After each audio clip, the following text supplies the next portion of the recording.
Hello, I'm Patrick Jamison, and in this video, I'm going to show you how to install the window using best practices and the appropriate sealant. The first step is to unlock your sash and operate it. You want to ensure that the sash operates smoothly.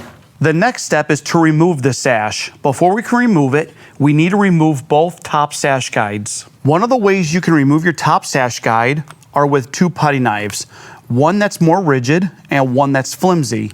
The one that's more rigid will be inserted between the top of the sash and the head of the frame. The flimsier one will get behind the top sash guide so you can remove it. And I'll follow the same process removing the other top sash guide.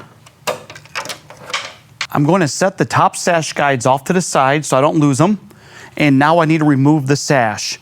In order to remove the sash, you lift up, swing the bottom out, and the sash will be removed from the frame. The next step is to dry fit your window into your opening. After dry fitting your window into the opening, apply sealant to the flange of the window or to the buck and precast sill. For best practices, apply sealant to all three.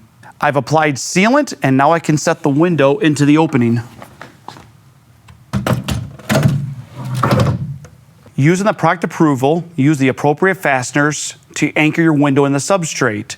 You're going to fasten through the frame where all your pre-punched holes are already punched. Use shims at every fastener location when needed. You want to ensure that the frame stays square, level, and plumb. When anchoring this window, fasteners will be required on both jambs, head, and sill. When anchoring your sill, pre-drill through the pre-punched holes of the frame and get all that concrete dust out. Fill the cavity with sealant. You can even run your fastener through the tube of sealant and anchor it down. After inspection, top off each head with sealant. To recap, I've now installed the window using best practices and the appropriate sealant. In the next video, I'm going to perform the finishing touches on the Scout horizontal roller.